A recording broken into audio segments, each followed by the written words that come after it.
त्यांच्या जयंतीचा उत्सव. आणि खरं तर ज्या वर्षी हे मंदिर बांधलं तेव्हापासून ते आजच्या तारखेपर्यंत या मंदिराच्या कार्यक्रमाला मी साक्षीदार आहे.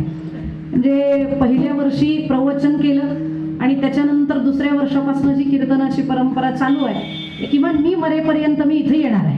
पोलीस स्टेशनला नाही बोलवलं तरी या ठिकाणी कार्यक्रमाला येणार आहे. कारण सलग तिसऱ्या वर्षाची सेवा माझ्याकडे आहे. आणि ज्यांच्यामुळं खरं तर या ठिकाणी माझं येणं झालं ते आमचे गोलब साहेब. ॲडव्होकेट साहेबांनी पहिल्यांदा ॲडव्होकेट साहेबांचं वाळूंज त्यांनी गोलब साहेबांशी आमचा कॉन्टॅक्ट करून दिला. आणि मग तेव्हापासून साहेबांच्या गावी असेल किंवा या मंदिरामध्ये असेल अखंड या ठिकाणी कीर्तनाची सेवा अव्याहतपणानं चालू आहे. आजच्याही दिवसाची जन्माची सेवा माझ्या वाट्याला आली त्याबद्दल मी पोलीस स्टेशनच्या सर्व मंडळींचे मला पूर्ण व्यक्त करते. आणि येण्यासाठी थोडा उशीर मुद्दामूनच केला, कारण 2 वर्ष मी लवकर येत होते पण 15 मिनिटं बसायला लागत होतं. त्याच्यामुळे म्हणलं आज जरा उशिरा जावं. त्या सगळे माझ्या अगोदर 15 मिनिटं इथं उपस्थित झाले, त्याच्यामुळे थोडासा उशीर झाला येण्यासाठी. त्याबद्दल सर्वांची दिलगिरी व्यक्त करते. थेट अभंगामध्ये प्रवेश. विठ्ठल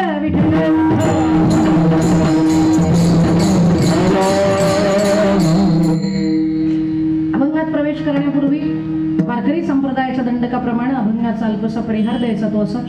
प्रस्तुत प्राप्त प्रसंगी कीर्तनरूपी सेवेकरता निवडलेला अभंग ज्ञानी अमरेंद्र, बोधामृतचंद्र, ऐश्वर्य समुद्र, परम सुभद्र, वैराग्य रागरसिक, देहूचे सुप्रसिद्ध आणि श्रीमंत संत जगद्गुरु तुकोबराया यांचा शारचरणाचा दत्तात्रयांमध्ये असणाऱ्या 3 गुणवैशिष्ट्यांचं वर्णन करणारा सर्व वारकऱ्यांच्या परिचयाचा पाठातला नसला तरी मोबाईलच्या पाठातला उत्कृष्ट असा अभंग आहे.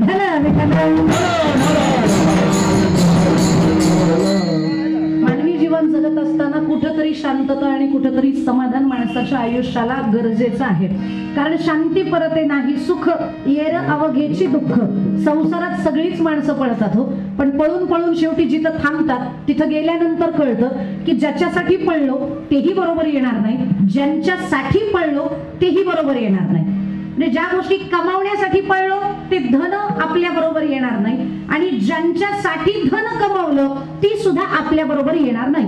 कारण अंतसमयाला कोण बरोबर येणार आहे? प्रमाण म्हणतो आपण.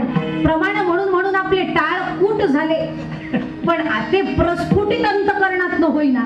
संतांनी आपल्याला काकड्यामध्ये सांगितले वासुदेवात प्रमाण आहे. माता पिता बंधू बहिणी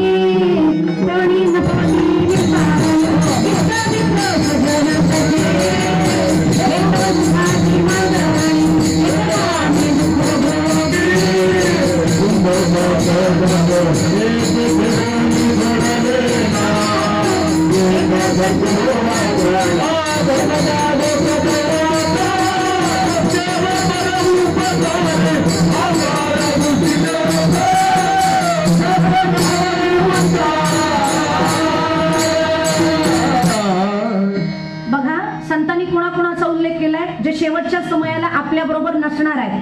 माता पिता बंधू बहिणी कोणी न पवती निर्वाणी.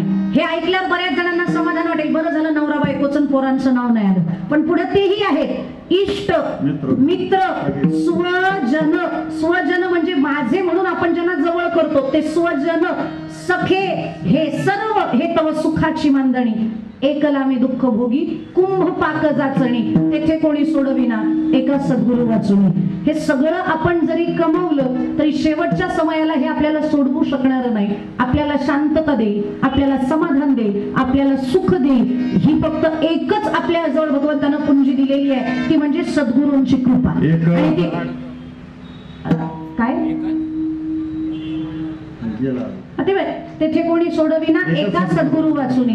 सांगितलं ना मी हे प्रमाण. सद्गुरूंशिवाय आपल्याला वाट दाखवणारं कोणी नाही. आणि म्हणून सर्वसामान्य जीवानं आयुष्यात मार्गदर्शक चांगला निवडणं फार गरजेचं आहे. मी बऱ्याचदा सांगत असते, माशी जर लोखंडाच्या काट्यावरती जाऊन बसली ना तर तिची किंमत नगण्य असते, तिला कोणी विचारत पण नाही. पण तीच काठी ऍट सेम टायमिंगला जर सोनाराच्या त्या वजन काट्यावर जाऊन बसली आणि त्याच वेळेला जर तो त्या सोन्याचं वजन करत असेल ना तर तिची किंमत 7,000 इतकी होते. का? कारण ग्राम सध्या 7,000 चाललंय ना, तिची वजनाची किंमत ती 1 ग्रामची, त्याच्यामुळे वजन किती झालं? 1 ग्रामने वाढलं म्हणून किंमत किती झाली? 7,000. तिनं संघ लोखंडाच्या काट्याचा केला तर तिला कुणी विचारलं नाही. पण सोनाराच्या काट्याचा तिनं संग केला की एका क्षणात तिची किंमत 7,000 इतकी झाली. तसं आपणही कुणाच्या संगतीत राहतोय याच्यावरनं आपल्या जीवनाची किंमत किती आहे हे ठरणार आहे. त्यासाठी संग चांगल्या माणसाचं असणं गरजेचं आहे. आणि आतापर्यंतची खूप सारी उदाहरणं आहेत. खूप चांगली माणसं होती पण एक संघ चुकला म्हणून आयुष्य बरबाद झालेली आहेत लोकांची. आणि म्हणून संतांचा असं मत आहे, ढेकणाच्या संगे हिरा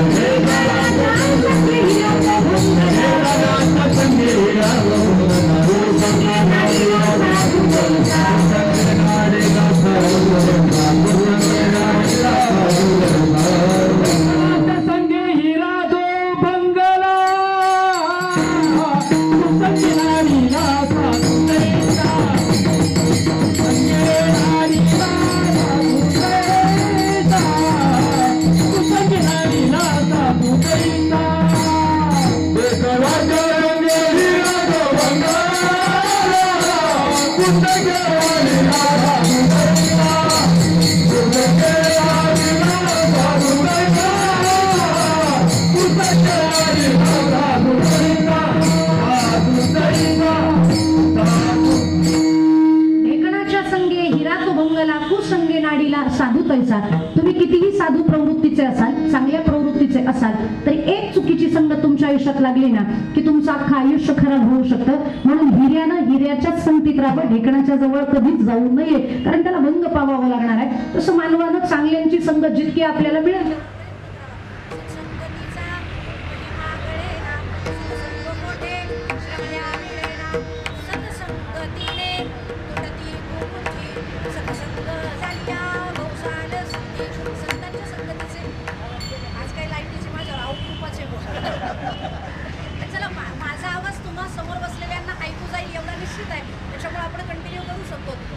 संतांना शरण गेलो पाहिजे.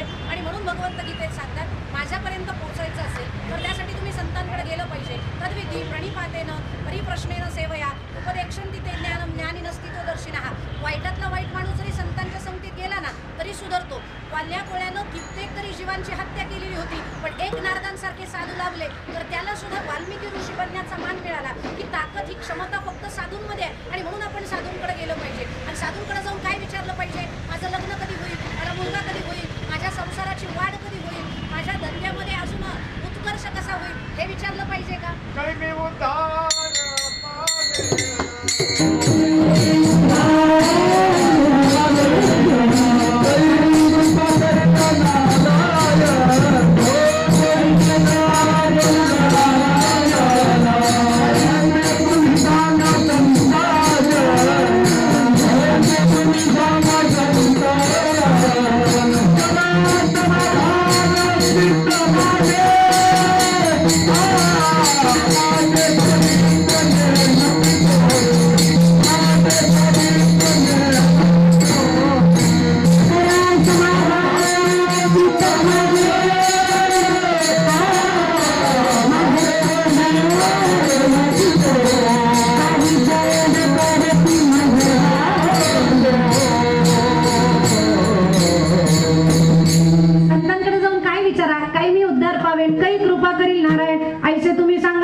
त्यांना जाऊन आदरानं हे म्हणा, नवविधा काय बोलिले जे भक्ती द्यावे माझे हाती संतजनी, संतजनी द्यावे माझे हाती संतजनी, संतजनी, संतजनी, संतजनी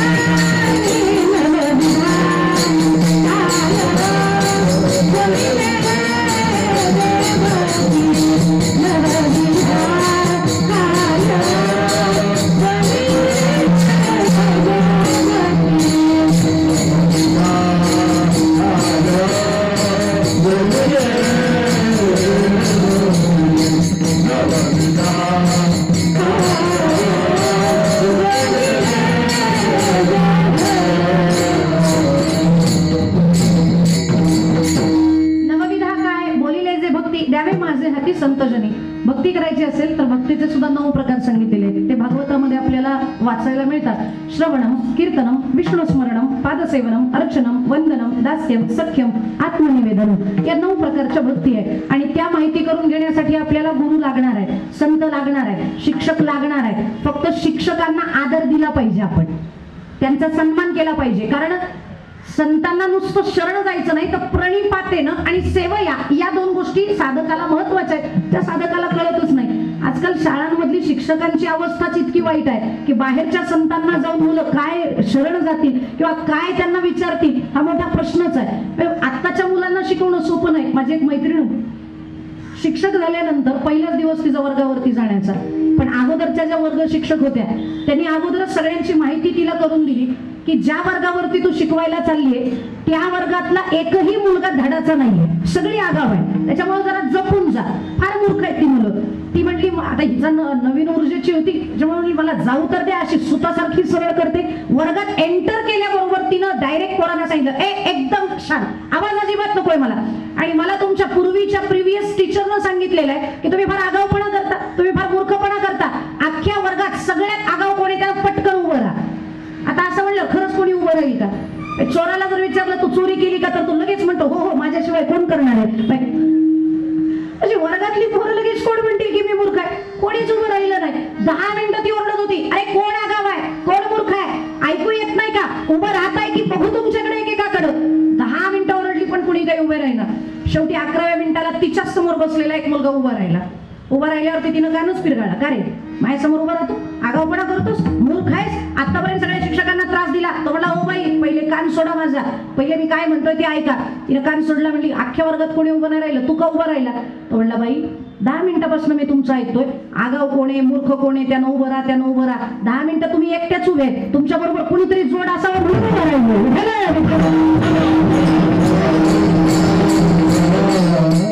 आत्ताच्या मुलांना आचार्य देवो भव हे शिकवणं गरजेचं आहे, जे आचार्यालाच मानत नाही. काही काही तर पोरं इतकी डेंजर आहे.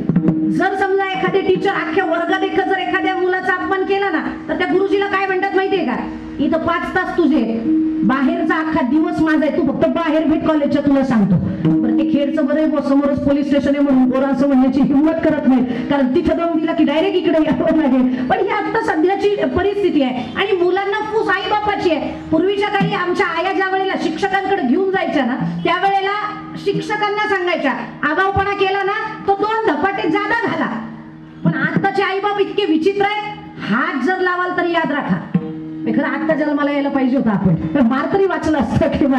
पण माझं असं मत आहे, ज्यांनी ज्यांनी मार खाल्लाय ना, ज्यांना ज्यांना ठोकलंय ना शिक्षकांनी, ते ते मोठे झालेले आहेत. सोन्याला ज्या वेळेला ठोकल्या जातं ना त्यावेळेला त्याची किंमत वाढते. तसं ज्या ज्या विद्यार्थ्यांना ठोके खाल्लेत ना त्याचं सोन्यासारखंच आयुष्य झालेलं आहे. पण त्यासाठी शिक्षक आपल्यासाठी देव आहे हे कळलं पाहिजे, आचार्य देवो भव हे कळलं पाहिजे. आणि मग तद्विधी प्रणिपातेन परिप्रश्नेन सेवया मग उपदेक्षं तिथे ज्ञानम ज्ञानिन स्थितदर्शिनः. संत हे आपल्यासाठी गुरुच्या जागी आहे, म्हणून त्यांच्याकडे जा, त्यांना विचारा काय काय भक्ती करावी. बरं या 9 प्रकारच्या भक्ती आहेत. आपल्याकडे एकतर वेळ कमी आणि कमी वेळेमध्ये कोणती अशी योग्य भक्ती आहे की जी केल्यानं आम्हाला लवकर दत्तात्रयांची प्राप्ती होईल ते सांगा. मग संतांनी सांगितलं, पहिली आहे श्रवण भक्ती. आता सध्या आपल्या सगळ्यांची जी चालू आहे, नाही माझ्या सकट मी बोलते ते मी पण ऐकते, म्हणजे मी पण श्रवण करते. आपली श्रवण भक्ती चालू आहे, पण आपलं श्रवण ताकदीचं नाही. कारण आपण शरीरानं इथं आहोत, पण मन मात्र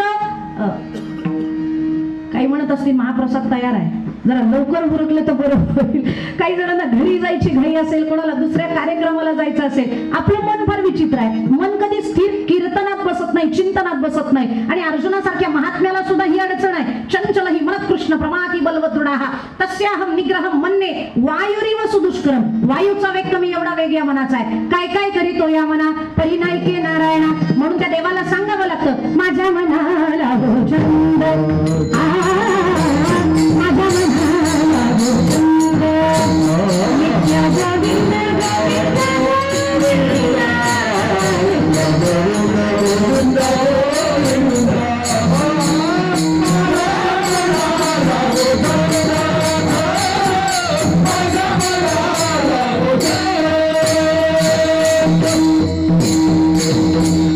माझ्या मनाला हो छंद, नित्य गोविंद गोविंद गोविंद किंवा नाथांसारखं म्हणा, देवा माझे मन लावते तुझे देवा संसार व्यासनी करणे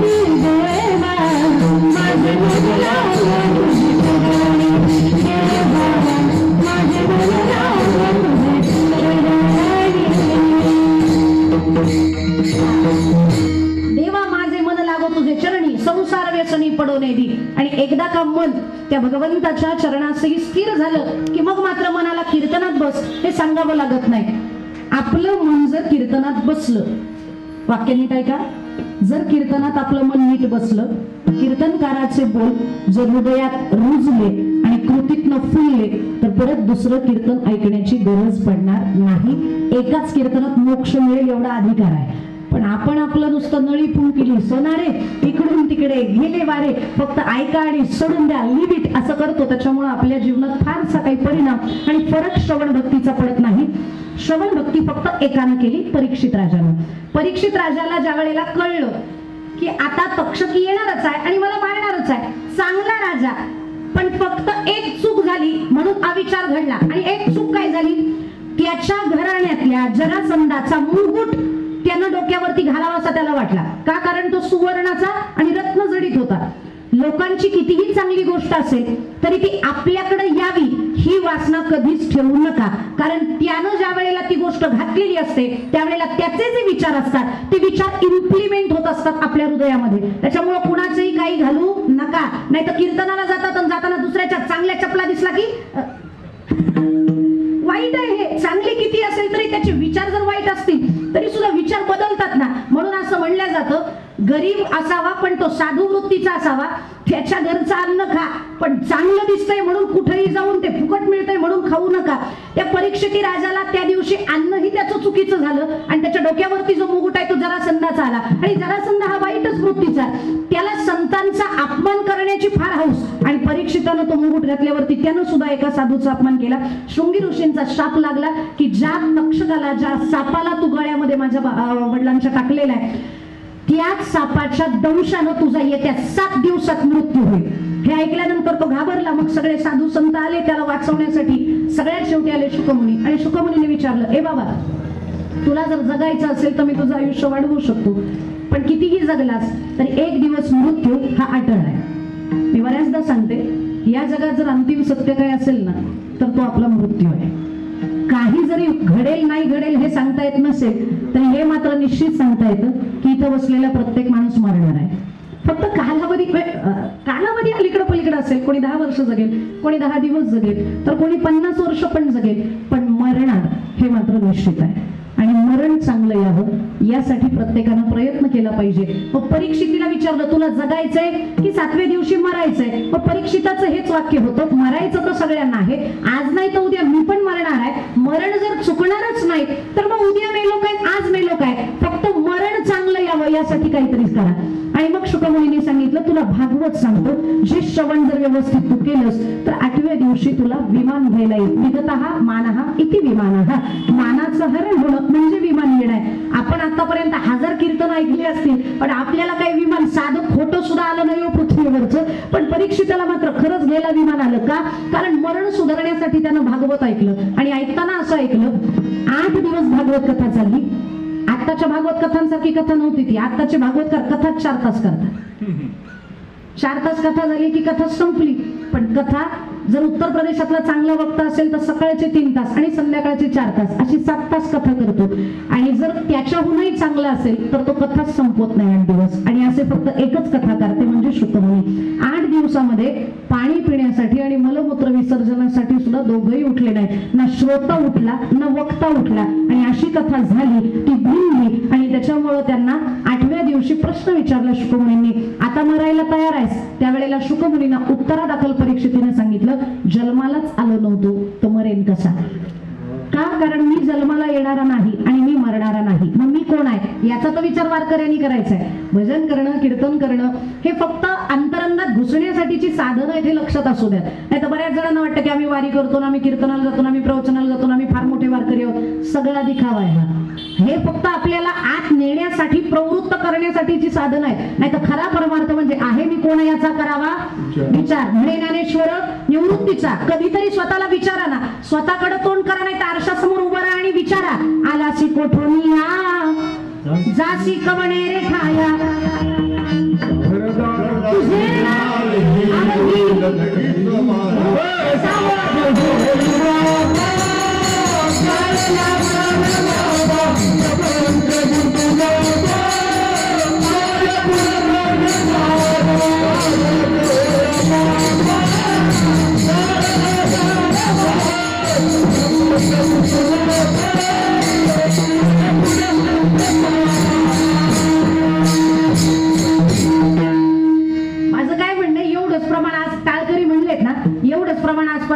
वागायला चालू करायचं. सावध होई बापा काळ लागला, प्रपंची गुंतू नको. मग काय करा, कीर्तन झालं की ताई बरोबर कीर्तनांसाठी फिरा. प्रपंची गुंतू नको, पाय पडतच आहे बापा. नाही जमत आपल्याला वागायला. म्हणून तर मी म्हणलं आपण ऐकतो खरं पण इम्प्लिमेंट करत नाही, आणि जो इम्प्लिमेंट करत नाही त्याला त्या श्रवणाचा फायदा होत नाही, आणि म्हणून श्रवण भक्ती आपल्याला जमणारी नाही. मग चला पुढं विचारलं, पुढे जाऊन दुसरी कोणती भक्ती आहे? कीर्तन. कीर्तन मी करते यालाच कीर्तन म्हणतात असं नाही. एक असं कीर्तन आहे जे फक्त तुमच्यात आणि देवात घरी घडू शकतं. कथा त्रिवेणी संगम, देव भक्त आणि नाम. तिथं देव असतो, भक्त असतात, आणि दोघांना दुवा सांगणारा तो नामाचा भक्तीचा प्रकार असतो. आणि ते नामस्मरण जरी तुम्ही केलं तरी सुद्धा तुमचं कीर्तन होतं. आणि कीर्तनामध्ये ब्रह्मरूप काया होत असे कीर्तनी, असं जर कीर्तन झालं तर मग कदाचित तुम्हाला भगवंताची भेट होईल. कीर्तन करता करता देव पहावयासी गेलो पण तेथे देवाची होऊन ठेवलो. ही जोपर्यंत साधकाची अवस्था होत नाही तोपर्यंत त्याला परमार्थ प्राप्ती, परमात्मा प्राप्ती होत नाही. आणि ही दुसरी सुद्धा साधना आपल्याला करायला फार सोपी नाही, कारण कीर्तन करत असताना शरीराचा प्रत्येक भाग ब्रह्मरूप झाला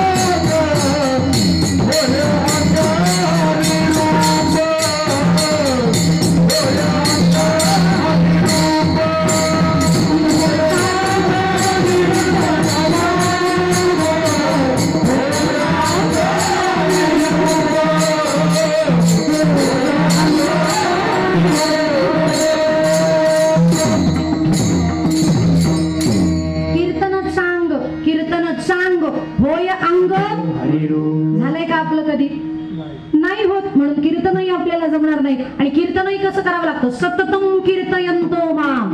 सतत कीर्तन करायचंय. 2 तासाचं झालं की झालं असं जमणार नाही. त्याच्यामुळे ही भक्ती आपल्याला जमणार नाही. चला पुढं 3ऱ्या क्रमांकाची भक्ती आहे विष्णू स्मरण.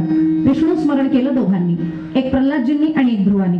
प्रल्हादजीचं भजन इतकं ताकदीचं, प्रल्हादजींना षंडामर्कांकडे गुरुकुलात पाठवलं होतं.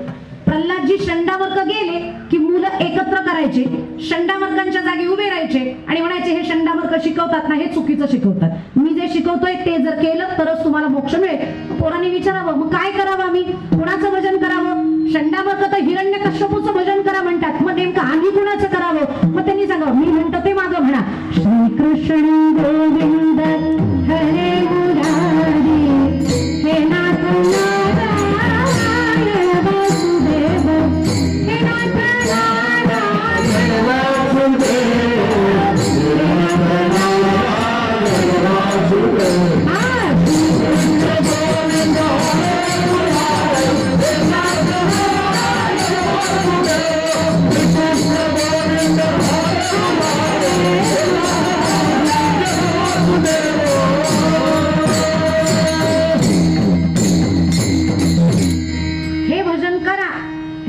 करायला लागले.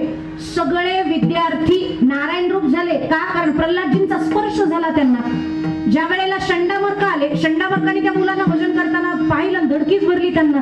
मी पगार घेतोय हिरण्यकश्यपूचा आणि हे भजन करतायत नारायणाचं, जर बघितलं तर मला सुळावर देतील. काही झालं तरी यांना भजन करणं बंद केलं पाहिजे म्हणून प्रल्हादाला अडवायला गेले. प्रल्हादाला स्पर्श केला पण करंट पास झाला भजनाचा. करंट पास झाला, ते भजन करायला लागले.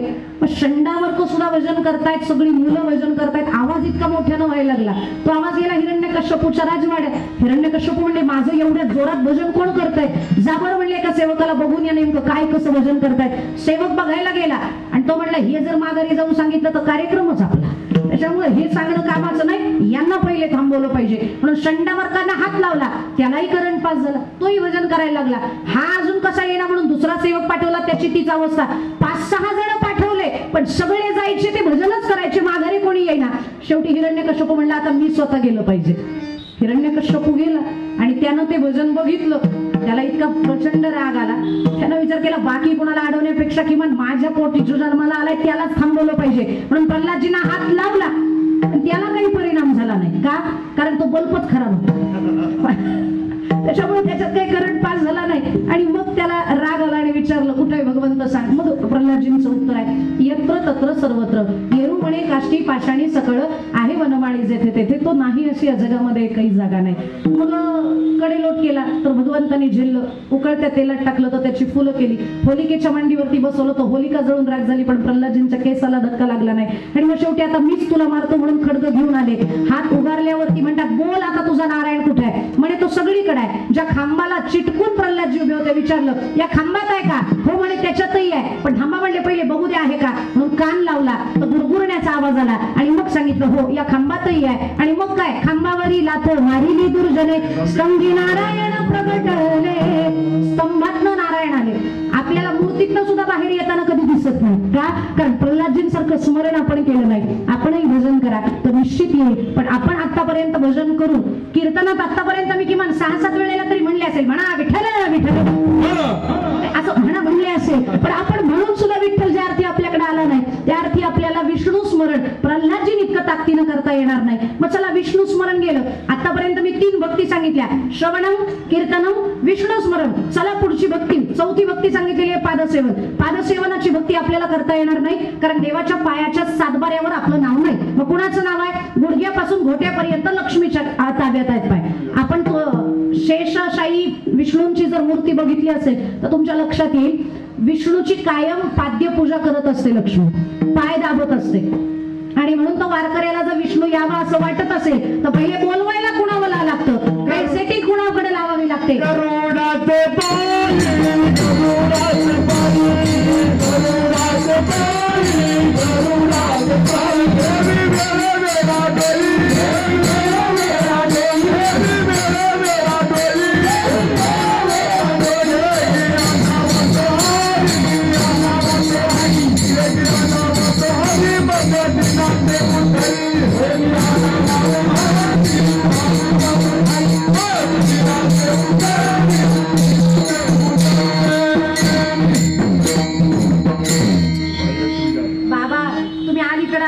पलीकडे जायचं होतं. गरुड तयारच आहे, गाडी आहे. पण जर बायको म्हणली बाहेर पाऊल टाकाल तर याद राखा जाऊ शकतो बाहेर. गाडी तयार आहे हो पण बायको जा म्हणली पाहिजे. बायको नाही म्हणली तर गाडी काय हसून करायचंय. तसा गरुड तयार आहे पण लक्ष्मीनं पाय तर सोडले पाहिजे म्हणून तिला विनंती करावी लागेल. पाय लक्ष्मीच्या हाती काय म्हणायचं तिला वेगी आणावा तिला फक्त म्हणायचं वेगी आणावा तोरी कारण हे पाय तिच्या ताब्यात आहेत. काही जण म्हणतील ताई फक्त गोट्यापर्यंतच तिच्याकडे आहेत ना मग वरचे पाय त्याची तरी सेवा आम्ही करू शकतो. नाही करता येणार कारण ऑलरेडी ती सेवा केवटाला दिलेली आहे. केवट माहिती असेल शरयू नदी पार करत असताना भगवंत पार करण्याची विनंती केवटाला करतायत. केवट म्हणला केलं असतं तुम्हाला पार पण तुमच्या पायावर विषाणू आहे.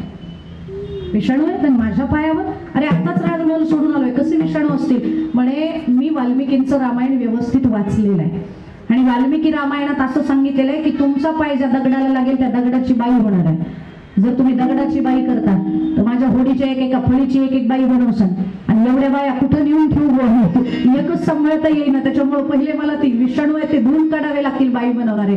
धू बाबा पण खालचे धुवू नकोस कारण जर खालच्या तळ पाय सकट धुवायला लागला तर मी पडण्याची भीती आहे. एक तर बसलोय दगडावर मग वरचे धू म्हणून वरचे पाय धुण्याची परवानगी केवटाला दिली. म्हणून वरच्या पायाची सेवा फक्त केवटानं करायची बाकी कोणी नाही. आणि आपल्याला ते पण जमणार नाही मग आपण तळपायाची तरी किमान सेवा घेऊया. ती पण जमणार नाही कारण तळपाय बळीराजाच्या डोक्यावर ठेवलेला आहे आणि तो काढायचा नाही या बोलीवरतीच ठेवण्यात आलेला आहे. त्याच्यामुळे तळपायही गेला. काही हुशार माणसं म्हणतील काहीच नको खडावा तर मिळतील देवाच्या. खडावा म्हणजे त्याच्या पादुका तर मिळतील ना. वरचा सगळा पाय जरी गेलेला असेल तरी त्याच्या पादुका घेऊन आम्ही त्याची पूजा करू त्या पण आपल्याला मिळणार नाहीत कारण त्या भरताला दिलेल्या आहेत.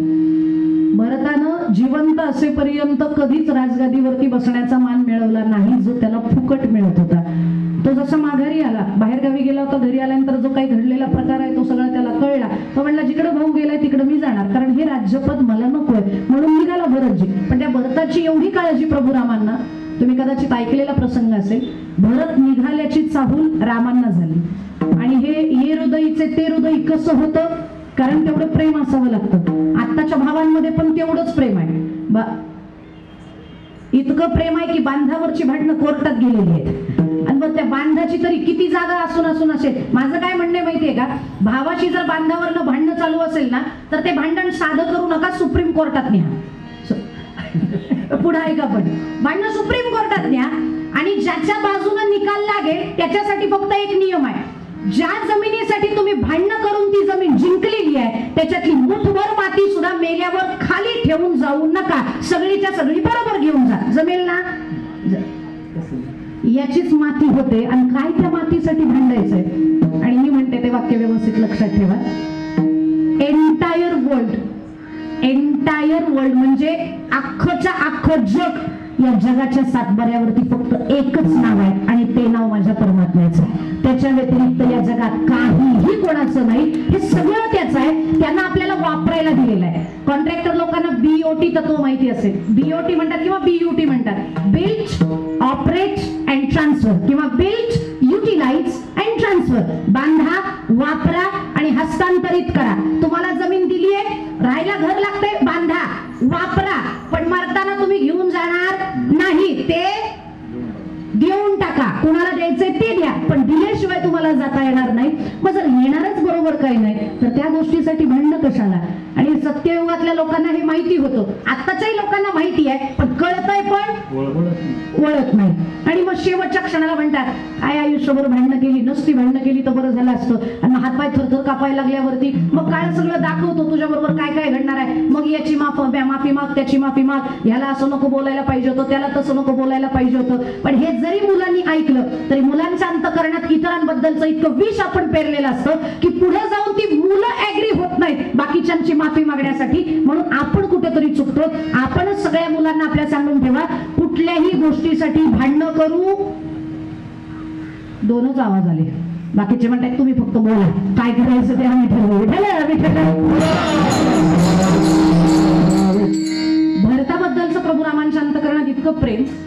भरत यायला लागला हे कळल्याबरोबर त्यांनी वनदेवीला हात जोडले आणि सांगितलं, ज्या रस्त्यानं मी आलोय ना त्या रस्त्यावरचे काटे साफ करा. मग तिने सांगितलं काय माघारी जायचं प्लॅन आहे का? नाही म्हणे, माघारी जाणार नाही, पण त्या रस्त्याने माझा भाऊ येतोय आणि त्याच्या पायाला काटे टोचायला नको म्हणून तो साफ करा. भरत येतात. हसली वनदेवी. हसल्यावरती प्रभुरामांनी विचारलं, कुलीन स्त्रिया नको तिथं हसत नाही, हसण्याचं कारण काय ते सांग. त्यावेळेला तिनं उत्तर दिलं, एवढ्या मोठ्या देवाचा भाऊ आहे आणि तो इतका कोवळा आहे की त्याच्या पायात मोडलेले काटे त्याला त्रास करतील. त्यावेळेला रामांनी मग हसून सांगितलं, बरोबर शंका आहे तुझी, तो इतका कठीण आहे की वज्रापेक्षाही कडक आहे, त्याला काट्यांचा त्रास होणार नाही. पण जर चुकून जरी एखादा काटा त्याच्या पायाला मोडला तर या रस्त्यानं माझा भाऊ गेलाय, माझ्या भावाला किती त्रास झाला असेल हा विचार त्याच्या डोळ्यात येईल. आणि त्याच्या डोळ्यात अश्रू नाही तर रक्ताचे पाट वाहतील. आणि असं व्हायला नको म्हणून तो रस्ता साफ करा. याला म्हणतात बंधुप्रेम. आम्ही रामायण फार ऐकली, फार वाचली, पण आमच्या काय अजून केसेस निकाली लागल्या नाहीत. त्याचं कारण फक्त आपण वाचतोय. वाचलेलं इम्प्लिमेंट करा, जीवनात उतरवा, तर फायदा होणार आहे. त्या प्रभू रामांनी ते प्रेम बघितलं. भरताना सांगितलं मी राज्य करणार नाही, मग आता मग माझ्या पादुका तुला देतो म्हणून त्या खडावा त्याच्याकडे दिलेल्या आहेत. तेव्हापासून त्या त्याच्याकडेच आहे, अजून कुणालाही त्या दिलेल्या नाही. त्याच्यामुळे देवाच्या पायाची सेवा आपल्याला करता येणार नाही. चला संपली ही पण भक्ती. पादसेवन करता येणार नाही, मग पादसेवनम नाही जमणार, मग पुढची अर्चन रुक्मिणी सारखं करावं लागतं. एक पान जरी अर्चन म्हणून त्याला वाहिलं ना तरी एका पानाच्या वजनात देव विकत घेता यावा लागतो. इतकं प्रेम त्याच्यावर असावं लागतं. सगळ्यांचं लक्ष आहे ना माझ्याकडे? नक्की आहे ना? थोडं जड नाही ना चाललेलं कीर्तन? कळतंय ना सगळ्यांना? चेहरे थोडेसे व्यवस्थित ठेवा म्हणजे मला कळेल तुम्हाला कळतंय काय. 28 वर्ष झालं फेस रिडिंगच करते. काही जणांना कळतंय, काही जण म्हणतात काय बोलती कुणाच ठाऊक आहे, संदर्भच लागेना. मी नवविधा भक्ती सांगतेय, त्याच्यातली पुढची भक्ती आहे अर्चन. अर्चन केलं रुक्मिणीनं. कधी केलं? सत्यभामेची परीक्षा घ्यायची होती, नारदांना विकला आणि नारदांना विकल्यानंतर आता माघारी घ्यायचा आहे. सगळ्या गावातल्या बायांनी सोनं त्याच्या बरोबरीला टाकलं, कारण नारदांनी सांगितलं कृष्णाच्या वजना इतकं सोनं द्या आणि कृष्ण घेऊन जा. सत्यभामेनं टाकलं, सगळ्या बायकांनी टाकलं, गावातल्या अख्ख्या बायांनी टाकलं, पण तरी त्याच्या वजना इतकं काही सोनं होईना. मग एका दासीला लक्षात आलं रुक्मिणी राहिली, तिच्याकडे जा. मग ती परत गेली. रुक्मिणी झोपलेली पाहून हिला राग आला आणि ती विचारते, रुक्मिणी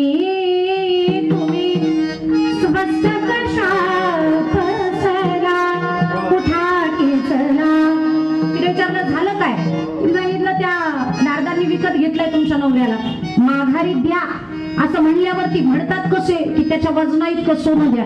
एक तर संन्यासाला मिळत नाही आणि मिळालेली संधी मला गमवायची नाही म्हणून त्याच्या वजना इतकं सोनं मागितलंय. तिला काय करावं ते सुचेना रुक्मिणीला. काय करावे काय सुचेना शरण मी आता जावो कोणा उठा की चला. काय करावं ते सुचेना. पण क्षणभर ती थांबली आणि मनातल्या मनात विचार करते अख्खं जग ज्यानं स्वतःच्या ताब्यात ठेवलेला आहे तो एवढा मोठा जड असणारा कृष्ण सोन्याबरोबर त्याची तुलना होऊ शकते? शक्यच नाही. ज्या गोष्टीनं तुलना होईल ती गोष्ट घेऊन चला. म्हणून ती म्हणली काळजी करू नको तो माझा होता आहे आणि राहील कारण अजून त्या कागदपत्रावर मी सही केलेली माझा हिस्सा आहे ना अजून त्याच्यावरती. त्याच्यामुळे तो हिस्सा काही मी विकलेला नाही मी त्याला आणू शकते माघारी. उठली दरवाजात आल्यानंतर तुळशीचं पान तोडलं आणि मग त्या कृष्णाकडे निघाली. जसं लांबनं कृष्णानं रुक्मिणीनं बघितलं शेला सावरला. म्हणजे आता घेऊन जाणारा मेंबर आलाय कारण हिच्याशिवाय मला कोणी घरी नेऊ शकत नव्हतं हे माहितीये. ही आली मग तयारीला लागले. तिनं लांबनं सांगितलं घरी चला तुम्हाला दाखवते. मात्र देव घाबरले पण जवळ आले आणि ज्या कृष्णाला विकत माघारी घ्यायचे त्याच कृष्णाचं स्मरण तिनं क्षणभर प्रेमानं केलं आणि ते तुळशी पत्र पारड्यात ठेवलं. तुळशी पात्र पारडे ठेविले तुळशी पात्र पारडे ठेविले माधव झाले बरोबरीने. माधव झाले बरोबरीने पण आतापर्यंत रुक्मिणीला जी दासी म्हणत होती उठा की चला ती रुक्मिणी आता कृष्णाला म्हणते उठा की चला. झालं ना बरोबर. माता उठा की चला. एका पानाचं असं किती वजन असेल किलो की त्या किलो वजनानं तो बरोबर झाला. अहो मिलीग्राम मध्ये सुद्धा त्याचं वजन नसेल पण त्या अर्चन करण्यामध्ये इतकं प्रेम होतं की देवाला बरोबरी साधावी लागली. ही अर्चन भक्तीची क्षमता आहे अर्चन भक्तीची ताकद आहे. आणि असं जर आपल्याला जमू शकत असेल तर आपल्याला अर्चन भक्ती जमेल. आपल्याला एक अर्चन करायला वेळच कुठे आहे. अर्चन करायचं असेल तर विष्णू सहस्त्रनाम पहिले पाठ करावं लागतं. एकेका नामाला एक एक तुळशीचं पान त्या विठ्ठलाला अर्पण करावं लागतं आणि ते 12 वर्ष न चुकता एकाच ठिकाणी एकाच जागी बसून करावं लागतं. जमेल का आपल्याला? देवाला फुलं वाहताना गंध वाहताना इतकी डेंजर वाहतो ना आम्ही. मी पूजा करणाऱ्यांची मजा बघितलेली आहे. अख्खे देव उचलतात आणि एकदम पाण्यात बुचकळतात.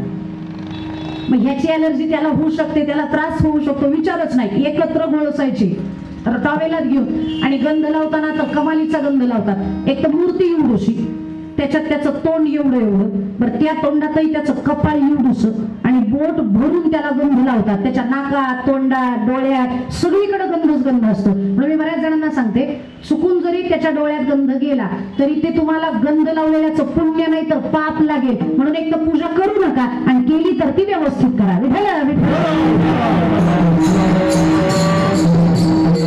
व्यापारी आगमोक्त पूजन तंत्र विधान विधियुक्त असं सांगितलेलं आहे आणि ते आपल्याला जमणार नाही. म्हणून अर्चन भक्ती ही आपल्याला करता येणार नाही. मग चला पुढं दास्यत्व हनुमंतरायांनी केलं. हनुमंतरायांनी इतकं तत्वज्ञान आपल्याकडे असलं पाहिजे कारण हनुमंतराय जरी दास होते दास होणं सोपं नाही. कुणाचाही दास होता येत नाही. सर्वसामान्य माणसाचं दास्यत्व पत्करायचं असेल तरी एक दिवस असा येतो की त्याच्याबद्दल इरिटेशन फील करतो माणूस. ह्याच का ऐकायचं सारखाच का ऑर्डर देतो. आपण माणसाचं दास होऊ शकत नाही. देव तर घडोघडीला उठबस करायला लावतो. हनुमंत बरं एवढं सगळं करू नये ह्यानं माझी सेवा केली असं म्हणणं कुठे आहे. हनुमंतरायांनी ज्या वेळेला सीता मातेला शोधायला गेले 17 उड्डाणे केली रामासाठी. अंगठी दिली रामाची हनुमंतरायांनी. लंका जाळली हनुमंतरायांनी. माघारी या दोघांना खांद्यावर बसून घेऊन आले हनुमंतराया आणि अयोध्येत पोहोचल्यावरती प्रश्न आहे हनुमंतरायांना रामाचा तुम्ही कोण. इतकं सगळं ज्या बाबानं केलंय त्याच बाबाला राम काय विचारतायत आपण कोण असं विचारल्यावर एखाद्याला राग नसताना काम करोस तर मी कोण विचारलं नाही. आता तुझं सगळं भागल्यावरती विचारतो रे मी कोण. आपण चिडलो असतो पण हनुमंतरायांना माहिती होतं हा जगाचा मालक आहे. हा ज्या वेळेला प्रश्न विचारतो त्यावेळेला तत्वार्थानं याचा आपल्याला अर्थ काढला पाहिजे. आणि मग त्यांनी उत्तरादाखल असं सांगितलं देह बुद्ध्यात दासोहम जीव बुद्ध्यात दंशकम आत्मबुद्ध्यात देवाहमिति मी निश्चितामती, देहरूपानं मी तुमचा कायम दास असणार आहे, जीवबुद्धीनं मी तुमचा अंश असणार आहे, आत्मबुद्धीनं मी तुम्हीच असणार आहे, तुझं मज नाही भेद, केला सहज विनोद, असं आपल्यामध्ये एकत्व आहे. पण जोपर्यंत मी चिरंजीव आहे तोपर्यंत मला असं म्हणता येणार नाही की तुम्ही आणि मी एक आहात. म्हणून मी मरेपर्यंत तुमचा दास आहे. म्हणून देह बुद्ध्या तु दासोहम, हे दास्यत्व निकट हनुमंते पै केले, म्हणून देखील रामचरण. आपल्याला एवढं कडक दास्यत्व जमणार नाही. चला पुढची भक्ती सांगितलेली आहे ती म्हणजे सख्यत्व. देवाला आपण सखा मानू, पण त्यानं आपल्याला सखा मानलं पाहिजे. आणि असं होत नाही, कारण तो सखा त्यालाच मानतो जो प्युअर हर्ट आहे. शुद्ध ज्याचा अंतकरण आहे तो त्यालाच मित्र मानतो. आणि आपलं अंतकरण किती गलिच्छ आहे हे लोकांना जरी आपण दाखवत नसलो तरी आपल्याला माहिती आहे. आपल्या अंतकरणात घाण आहे. कशाची? काम, क्रोध, मद, मत्सर, दंभ आणि अहंकार. त्याच्यामुळे आपल्याला अंतकरण शुद्धता जमणार नाही. देव आपल्याला मित्र मानणार नाही. आपल्या बाजूने एका बाजूने केलेली भक्ती ही भक्ती सिद्ध होणार नाही. म्हणून आपल्याला ही सुद्धा भक्ती सख्यत्वाची जमणार नाही. आणि मग पुढची भक्ती शेवटची ती म्हणजे आत्मनिवेदन. आत्मनिवेदन बलिराजानं केलं. बलिराजानं जीव, बुद्धी, तन, मन, धन सर्वार्थानं त्या भगवंताला अर्पण केलेलं आहे, वामन रूपाला अर्पण केलेलं आहे. ते आत्मनिवेदन. आपल्याला हे सगळं भगवंताला समर्पित करायला जमणार नाही. जर दत्त जयंतीसाठी देणगी द्या असं म्हणलं तर आपण अख्खी प्रॉपर्टी त्या मंडळाला देत नाही. मग आहे त्याच्यातनं थोडं देतो. सर्वार्थानं समर्पण करणं आपल्याला जमणार नाही. म्हणून आत्मनिवेदनही जमणार नाही. मी आतापर्यंत तुम्हाला किती भक्ती सांगितल्या? किती सांगितल्या?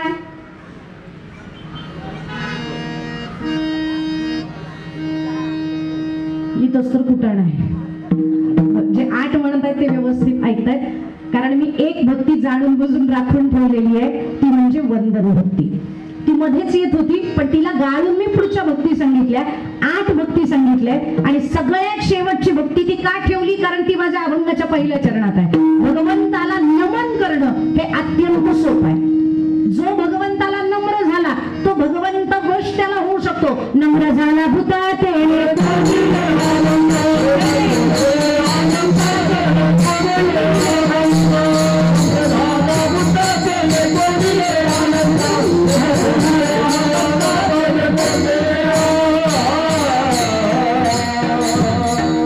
नम्र झाला भूता तेने कोण दिले? अनंता. आणि पाया पडणं फार अवघड नाही. बरं, त्या पाया पडण्याचं एक वैशिष्ट्य आहे. तुम्ही कसेही पाया पडू शकता, कुठूनही पाया पडू शकता. अगदी स्वप्नात जरी तुम्हाला देव दिसला आणि तिथं जरी तुमचं दर्शन झालं तरी त्याची गणना पुण्यात होते. त्याच्यामुळे स्वप्नातलं दर्शन सुद्धा मान्य आहे वंदन करणाऱ्याचं. बरं, आता काय होतं काही काही वेळेला दत्तांचं मंदिर इथं आहे. रस्त्यावरनं 2 व्हीलर वरनं ज्या वेळेला माणसं जातात ना त्यांना दोन्ही हात सोडता येत नाहीत पाया पडायला. मग ते काय करतात? एक हात तसाच, एक हात काढतात आणि फक्त एवढं जरी केलं तरी दत्तांना नमस्कार पोहोचला. बरं, जे वयस्कर असतात त्यांना बॅलन्स जमत नाही गाडी चालवायचा, मग ते एक पण हात काढत नाहीत. मग काय करतात? हात तसे फक्त मान वाकडी करतात आणि फक्त असं करताना कुणी पलीकडं नसावं म्हणजे जमलं. म्हातारपणात ह्याला काय सुचतंय असं कुणी म्हणायला नको. पण नुसतं असं जरी केलं तरी सुद्धा. गणपती बघायला गेले होते मी दगडू गणपतीच्या पिरियड मध्ये. एक मुलगी, इतकी गर्दी होती की त्या गणपतींचं काही दर्शन होत नाही. पण आपल्याला नुसतं बघायचं, सगळेच जण जातात आणि आपण प्रवाहाप्रमाणे वाहतो म्हणून जायचं. बरेच जणी होतो. पण एक मुलगी आमच्या शेजारी आली आणि शेजारी आल्यानंतर तिनं गणपतीच्या पाया पडलं आणि असे 5 वेळेला ते बोट फिरवली. मला काही कळलं नाही हिनं काय केलं. मग कुतूहला पोटी मी पण तिला विचारलं, ए ताई तू असं काय केलं? ती म्हणली प्रदक्षिणा घातली आहे. म्हणजे अशा पोचतात म्हणे, त्याला कशाही पोचतात. तुम्हाला पोचवायचे असेल तर तुम्ही पण माझ्यासारखं करा. मी असं जरी केलं तरी सुद्धा प्रदक्षिणा होतात. मला सांगायचंय काय, त्याला वंदन करत असताना तुमचा भाव महत्वाचा आहे. तुम्ही कोणत्या परिस्थितीत आहात, तुम्ही कोणत्या मनस्थितीत आहात याची भगवंताला काहीही घेणं देणं नाही. फक्त तुम्ही पाया पडताय हे ते बघतो. तुम्ही पाया पडलात की त्याचं पुण्य तुमच्या पदरामध्ये जातं. याच्यासाठी आपण त्या वंदन भक्तीला मान्य करून कोणत्याही अवस्थेत, कोणत्याही काळात, कोणत्याही देशामध्ये आपण ती भक्ती करू शकतो. फक्त बांगलादेशात नाही. नाही तर काही जण म्हणतील कुठेही करू शकतो. मग बांगलादेशातले चिन्मयदास का अटक आहेत?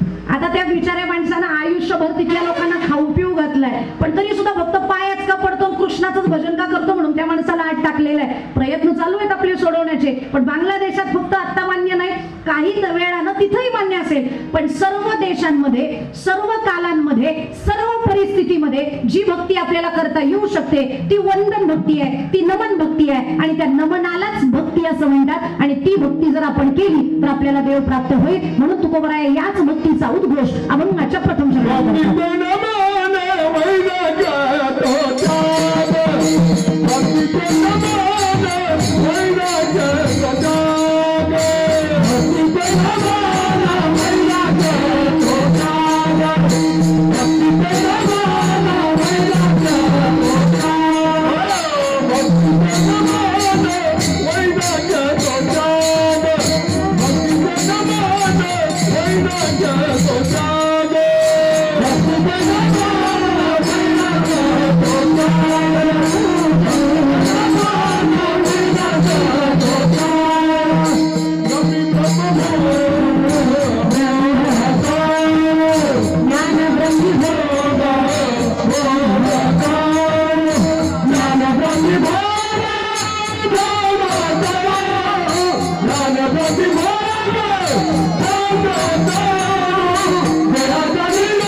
कोणासमोरही नाही, पण योग्य त्या व्यक्तीसमोर झुकलं पाहिजे. पण आजकाल तर पोरं झुकतच नाही आणि ते पिक्चर काढणारे ते इतकं विचित्र आहे, त्यांना शोधलं पाहिजे. बा आता एक नवीन रिलीज झालेला पिक्चर आहे तो काय पुष्पा 2, त्याच्यामधला तर डायलॉगच आहे झुकेगा नाही. लोकांची पोरं म्हणतात नाही, एकदा पोरं माझ्या समोर येऊन त्याला शुभम करू द्यायला म्हणलं पाया पडतो, म्हणलं झुकेगा नाही झाला भूवर कानात की टाकले हे म्हणलं हे बाहेर इथे नाही. आई वडिलांच्या समोर झुकलं पाहिजे, पण आमची पोरं झुकतच नाही, झुकणं त्यांना मान्यच नाही. आणि का झुकत नाही त्याला कारण अहंकार आहे.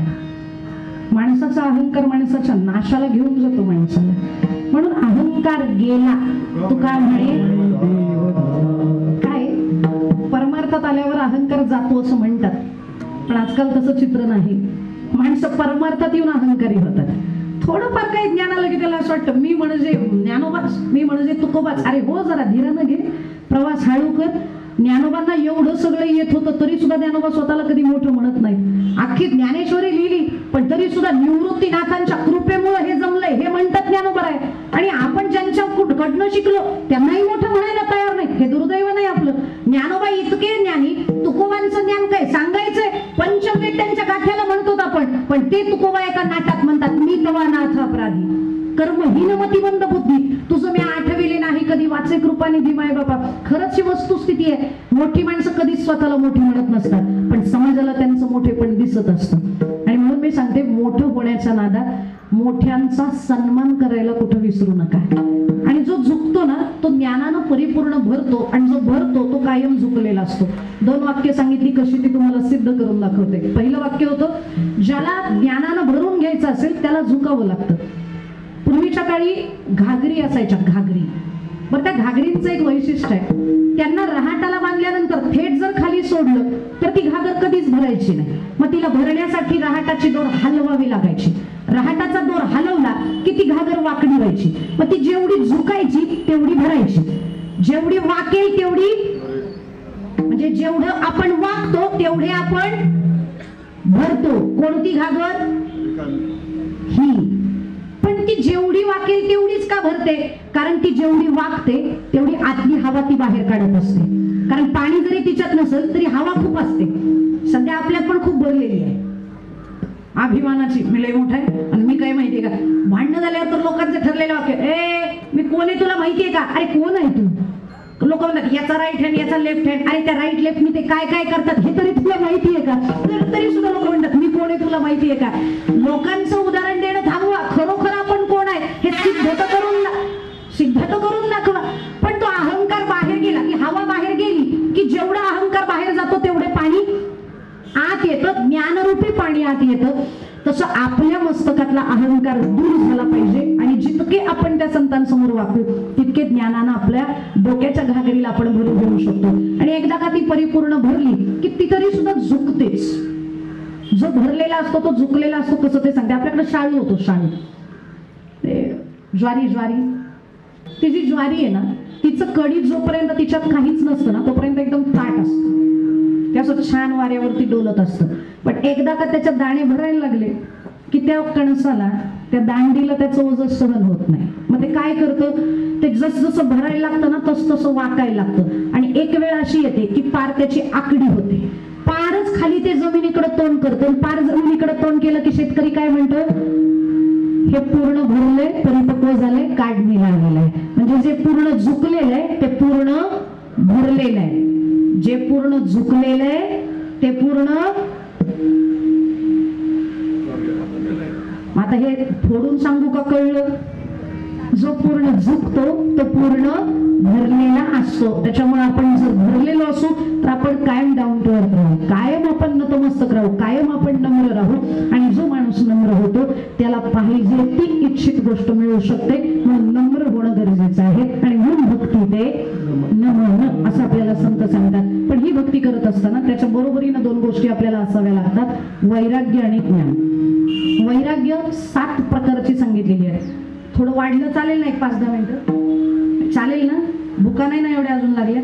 आपल्या 5-10 मिनिटं 2 नंतर जेवण आहे का? मला पुढं जेवण नाही मिळायची कीर्तनाला. थोडस वाढवते आणि संपवते. दुसरं आहे वैराग्य. वैराग्याचे 7 प्रकार. तसं तर पतंजलींनी योगसूत्रामध्ये पर आणि अपर असे 2 भाग वैराग्याचे केलेले आहेत. पण वारकरी संतांनी त्याचं 7 विभागात वर्गीकरण केलेलं आहे. फक्त त्याची नावं सांगते, एक्सप्लोर पुढच्या वर्षी करून सांगेल. वैराग्याचे 7 प्रकार असं म्हणल्यावर तुम्ही पुढच्या वर्षी बोलवा म्हणून सांगते. 7 प्रकार त्याचं एक्सप्लोरेशन पुढच्या वर्षी. पण आता फक्त नावं सांगते त्या 7 वैराग्यांची. यतमान वैराग्य, व्यतिरिक वैराग्य, एकेंद्रिय वैराग्य, वशिकार वैराग्य, मंद वैराग्य, मध्यम वैराग्य आणि उत्तम वैराग्य असे 7 प्रकारचे वैराग्य आहेत. त्याच्यातले 3 वैराग्य महत्वाचे ते सांगते. यतमान वैराग्य, वशिकार वैराग्य आणि उत्तम वैराग्य. यतमान वैराग्यामध्ये त्याचा अर्थ असा होतो, एखादी गोष्ट तिला त्यागायची आहे, त्याच्यासाठी प्रयत्न चालू आहे पण प्रयत्न कधीच यशस्वी होत नाही, त्याला यतमान वैराग्य असं म्हणतात. उदाहरण सांगते, लोकांचं काय माझंच सांगते. जवळपास वर्षापासून डॉक्टरांनी मला सांगितलेलं आहे वजन जास्त झालेलं आहे. किती ते मला विचारू नका, पण जास्त झालेलं आहे. फक्त ते कमी केलं पाहिजे. याच्यासाठी साखर सोडत आहे तुम्ही. 1 वर्ष झालं म्हणते आजपासून साखर खाणारच नाही असं फक्त म्हणते, पण तासाभरानं कॉफी घ्यायची म्हणल्यावर आजचा दिवस पिते. याला म्हणतात यतमान वैराग्य. जे प्रयत्नाधीन आहे पण यशस्वी करत नाही त्याला यतमान वैराग्य असं म्हणतात. आळंदीला ज्या वेळेला मी पाठाला जायचे डॉक्टर महाराजांकडे, त्यावेळेला माझी एक मैत्रीण होती. ती पहिल्याच दिवशी माझ्या बरोबर आली आणि ती म्हणली मी पाठाला इंद्रायणीला दर्शनाला गेल्याशिवाय बसणार नाही, पवित्र झालं पाहिजे पहिले. म्हणलं चल, आता मी रोजच यायचे, चल म्हणलं तुला जायचंय तर. इंद्रायणीमध्ये तिनं पाय बुडवले, तिनं हातात पाणी घेतलं आणि माझ्याकडे मान करून कशी म्हणते, सुप्रिया इंद्रायणीमध्ये आल्यानंतर काहीतरी सोडावं लागतं. म्हणलं हो सोडावं लागतं, त्याग करावा लागतो. काय सोडशील? म्हणलं मला दुसरं काही सोडता येणार नाही. खांद्यावरची ओढणी काढली मी सोडली. म्हणलं मी एवढंच सोडू शकते, कारण मला माझ्या यतमान वैराग्याबद्दल माहिती होतं. म्हणलं तू काय सोडतेस? ती म्हणले हे असं कपडे बिपडे चपला सोडत असतात का? मग काहीतरी विकार सोडावा लागतो. म्हणलं तू काय सोडणार? ती मला म्हणली मी आजपासून माझा राग सोडला, आजपासून मी रागावणारच नाही. मला हसू आलं. म्हणलं खरंच नाही रागावणार? म्हणजे खरंच नाही रागावणार. म्हणलं ठीक आहे चला. तिने राग सोडला, पाणी सोडलं आणि जसं आम्ही पायऱ्या चढून वर आलो तिला म्हणलं बसू जरा.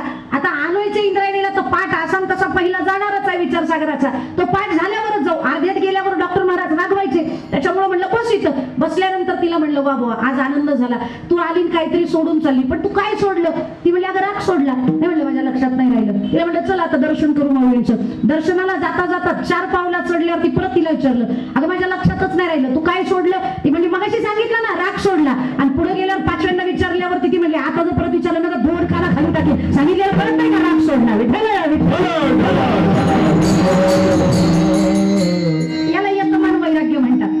संशय करतोय, हे करणारच, पण ते होत नाही. याला यतमान वैराग्य म्हणतात. दुसरं वैराग्य आहे ते म्हणजे उत्तम वैराग्य. भोग भोगत असताना ज्या भोगांचा त्याग करायचं ठरवलंय ते भोग काही लोक फिजिकली सोडतात पण मेंटली सोडू शकत नाही.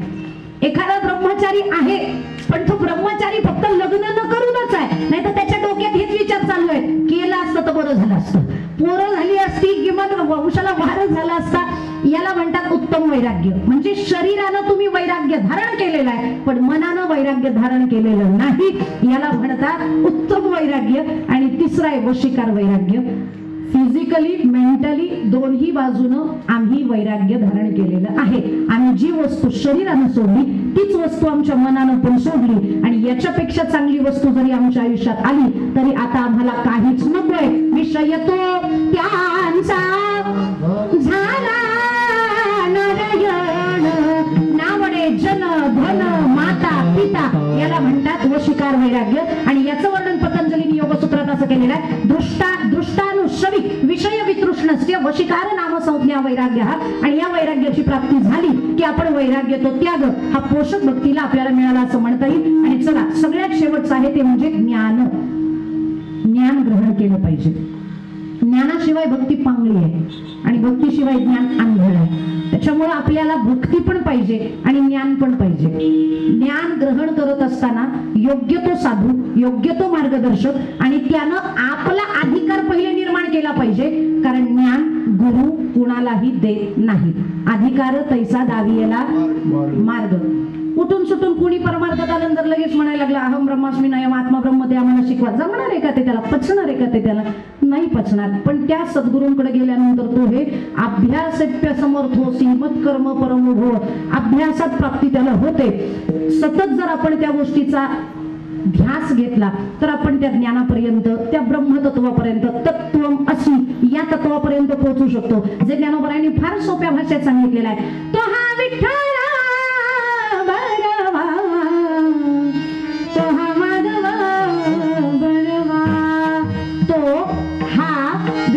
बरवा. मंदिरात मूर्ती आहे दत्तात्रयांची, ते दत्तात्रय.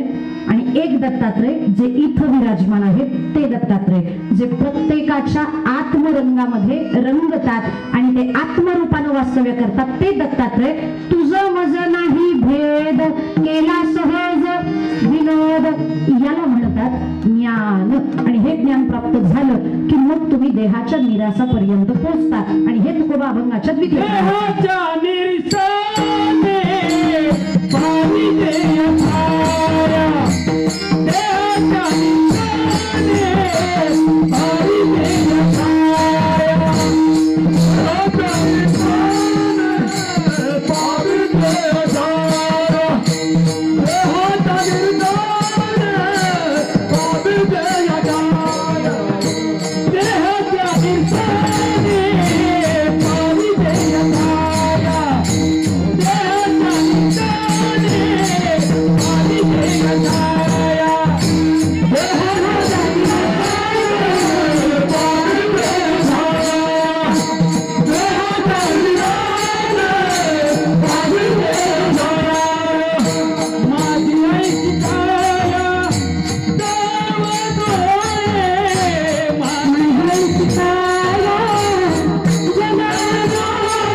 शिकाऊ आहे असं असेल, पण नाही, ताकदीचा वादक आहे.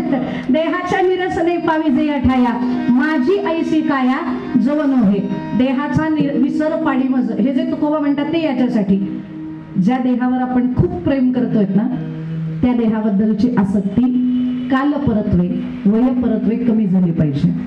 कारण ज्या देहावरती आपण प्रेम करतोय ना हा देह असाच शेवटपर्यंत राहणार नाही. आता ताकद आहे, तारुण्य आहे, तोपर्यंत सगळ्यांना वाटते वा काय मी दिसते किंवा काय मी दिसतो, पण हे टिकेल 100 पर्यंत. आज कातडी व्यवस्थित आहे, उद्या ती लोंबणार आहे, सुरकुत्या पडणार आहे, काळी केस आहे ती पांढरी होणार आहे, हाताला थरकाप सुटणार आहे, उठता बसता येणार नाही, ही वाईट अवस्था होणार आहे या शरीराची. मग कितीही सांभाळलं, एक त्या डान्सरचा तर मला नाव येईना, मायकल जॅक्सन त्याच्या शरीरावर इतकं प्रेम करायचा की त्याने त्याच्या हयातीमध्ये 36 प्रकारचे इन्शुरन्स काढून ठेवले होते. कारण मला काही जरी झालं, कारण इन्शुरन्स मध्ये काय असतं, काही इन्शुरन्स वाले म्हणतात आम्ही फक्त आतलं देऊ, बाहेरचं काही देणार नाही. काही म्हणतात डोळ्याचं देऊ तर कानाचं देणार नाही, कानाचं देऊ तर हाडाचं देणार नाही. त्यानं सगळ्या शरीराचा इन्शुरन्स केला होता. मला काही जरी झालं तरी मला प्रत्येक डॉक्टरांनी असं तातडीनं घेतलं पाहिजे. परत त्याच्या लक्षात आलं पैसा खूप होता, डॉक्टरच का विकत घेऊ नये म्हणून 7 डॉक्टर हे 24/7 त्याच्या बरोबर असायचे. कारण मी स्टेजवर परफॉर्म करत असताना मला काही झालं तर म्हणून स्टेजवरती बॅक स्टेजला ते डॉक्टर कायम त्याच्या बरोबर असायचे. इतकं प्रेम. आणि नंतर वय व्हायला लागलं, कातडी लोळायला लागल्यावरती तो म्हणला मला म्हातारं नाही व्हायचं, मग सर्जरी करा. त्यानं आयुष्यात 9 वेळा आपल्या चेहऱ्याची सर्जरी करून घेतली. पण इतका शरीरावरती प्रेम करणारा मायकल जॅक्सन एका क्षणात मेला. इतक्या गोळ्या खायच्या.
नाशिवंत देह जाणार सकळ आयुष्य खातो काळ. सावधान. प्रमाण खूप सांगता येतील पण वेळ कमी आहे माझ्याकडं. घड्याळ पण बंद पडेना, नाही तर मग अजून वाढवलं असतं. देह जाणार आहे, देह नाचणार आहे, नाचतच आहे क्षणोक्षणाप्रती असं त्याचं वर्णन आहे. त्याला खूप प्रेम केलं शरीरावर, पण एका झटक्यात मेला. आणि मेल्यावरती मरताना अनंत यातना त्याला झाल्या. आणि शेवटच्या क्षणाला त्याचे वाक्य होते, खूप प्रयास केले पण सगळ्या गोष्टी फेल गेल्या. त्याच्यामुळे त्याच्या या वाक्यावरनं तरी आपण जाग झालं पाहिजे. कितीही प्रयत्न करा, कितीही सायास करा, कितीही योग करा, कितीही सूर्य नमस्कार करा, कितीही शरीराला फाउंडेशन या चेहऱ्याला लावा, पावडर लावा, लिपस्टिक लावा, काही लावा, हे शेवटी जळून राखच होणार आहे आणि त्याची मोठभर मातीच होणार आहे. त्याच्यामुळे या देहावरचं प्रेम थोडं आपण कमी केलं पाहिजे. जेवणासाठी पळतात. जेवण कशासाठी? वृंदावनला गेले होते. साधकाची तर अवस्था कशी असली पाहिजे हे मला सांगायचंय. वृंदावनची परिक्रमा करत असताना एका साधूंची झोपडी भेटली. तशा खूप साधूंच्या झोपड्या आहेत, पण ती झोपडी थोडीशी अट्रॅक्टिव्ह वाटली. कडेनं फुलांची झाडं वगैरे त्यांनी छान सुशोभित केली होती. म्हणून आम्ही त्यांच्या झोपडीच्या आतमध्ये गेलो आणि त्या बाबांना बघितलं. अत्यंत वय झालेलं, जटा झालेल्या केसांच्या त्यांना बघितलं. पण त्यांच्या झोपडीत अशा ढीग लावून ठेवलेल्या भाकरी होत्या, कडक झालेल्या. आणि मी बाबांना म्हटलं, बाबा तुम्ही तर ध्यानासाठी इकडे आले, तुम्ही ध्यान त्या कृष्णाचं करता का या वाळलेल्या भाकरीचं करता? एवढ्या भाकरी कशाला जमा केल्या? एवढी काळजी शरीराची? त्यावेळेला त्यांचं उत्तर होतं, बाई शरीराची काळजी नाही, भजनाचीच काळजी आहे. म्हणजे भाकरी जमा करू. त्यांनी उत्तर काय दिलं माहितीये का? इथून वृंदावनला चालत जायला 1 तास, वयामानानुसार मला स्पीडनं जाता येत नाही, त्याच्यामुळे चालत जायला 1 तास, यायला 1 तास, आणि मधुकरी किमान 5 घरी मागावी लागते, म्हणून त्या मधुकरी मागायला अर्धा तास. रोजचा 2.5 तास वेळ जर फक्त पोटासाठी घालवला तर मग भजनाला माझ्याकडे वेळच किती राहिला आणि तो 2.5 तासाचा वेळ जाऊ नये म्हणून भाकरीचा संशय आहे. म्हणलं पण मग अशा कडक भाकरी खायच्या कशा, दात तर राहिले नाही. म्हणे मी त्या भाकरी काय करतो, त्यांनी बाहेर एक गाडगं होतं फुटकं ते दाखवलं, म्हणजे फुटलेल्या माठाचा खालचा भाग दाखवला. म्हणजे ते काठोकाठ पाण्यात भरतो, रात्रीच त्याच्यात 2 भाकरी टाकून ठेवतो आणि सकाळी उठल्यावरती फक्त बोटानं त्याला गोल फिरवतो आणि ते एका घोटात पिऊन टाकतो. म्हणजे मला जावंही लागत नाही आणि तेवढ्या भाकरीवरती मी दिवसभर माझ्या कृष्णाचं भजन करतो. वेळ माझा दवडला जाऊ नये म्हणून ही युक्ती आहे, म्हणून त्या भाकरी जमा केलेल्या आहे. जमेल असं आपल्याला भजन करायला? भजन सोडून देऊ आम्ही असं भजन करायचं असेल तर. पण अशा पद्धतीनं एवढा शरीराचा विसर पडला पाहिजे त्याच्या भजनासाठी. प्रेम नित्यानंद बाबा म्हणून तुम्ही आता सध्या खूप व्हायरल आहेत, ते व्हिडिओ वगैरे त्यांच्या खूप व्हायरल होतात. 2 किडन्या फेल आहेत त्या बाबांच्या. बरं, जेवणामध्ये रोज काहीच विशेष नाही, साधी चपाती भाजी ती पण खाल्ली तर खाल्ली नाही तर ती खात नाही. पण एक मात्र करतात, सगळ्या आलेल्यांना सांगतात, देहाचा विसर पाडी माझं. तुकोबराया म्हणतात ना, तुम्ही शरीराची काळजी करू नका, या शरीराची काळजी तो पांडुरंग घेईल, तुम्हाला जेवायला तो देईल. नको चिंता करू वस्त्रा या पोटाची, माऊली आमुची पांडुरंग तो तुम्हाला सगळं पुरवणार आहे. तुम्ही फक्त काळजी एका गोष्टीची घ्यायची आहे, आपल्या भजनाची. आणि ज्यानं भजन केलं ना, ज्यानं देवाचा जप केला ना, देव त्या व्यक्तिमत्वाला जपतो आणि त्यानं जपतो.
मीराबाईंचं लग्न लावून दिलं बापानं.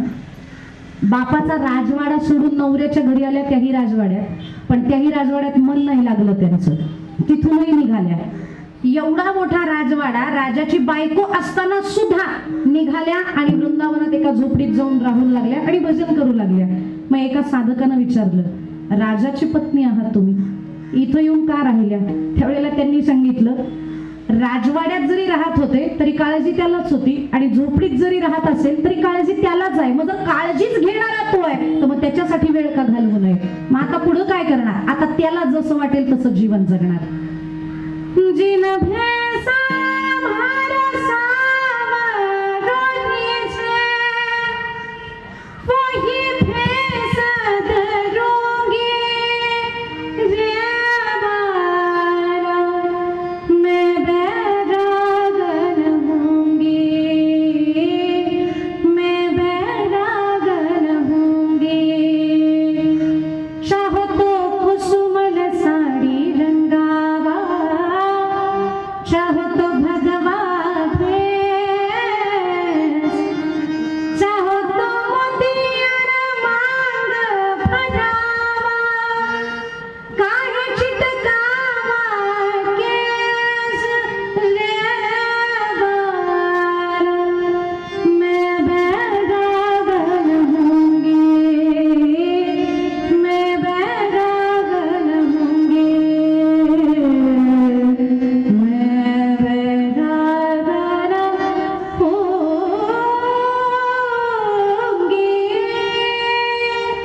हेच करायचं आहे आता आयुष्यभर.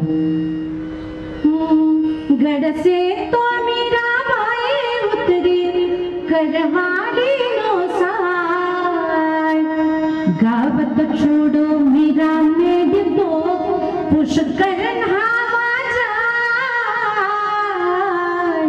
घडसे तो मीरा बाई उतरी करवाली नो साय. ज्या वेळेला झोपडीत राहायचं त्यावेळेला हेच म्हणायचं आता जगायचं ते त्याच्यासाठी जगायचंय. काय अशी अवस्था आपल्या आयुष्यात कधी होऊ शकते आपली?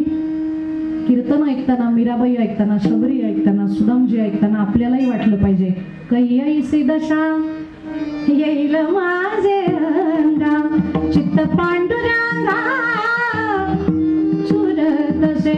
कधीतरी वाटावं खेड तालुक्यातला बंगला सोडावा आणि सिद्धवेटातल्या झोपडीत जाऊन राहावं आणि ज्ञानोबांची सेवा करावी. आणि असं जर वाटलं तर म्हणता येईल देहाच्या निरसने पावे. निराश झाला देहाबद्दलची आसक्ती संपली की तुम्ही कुठेही राहू शकता.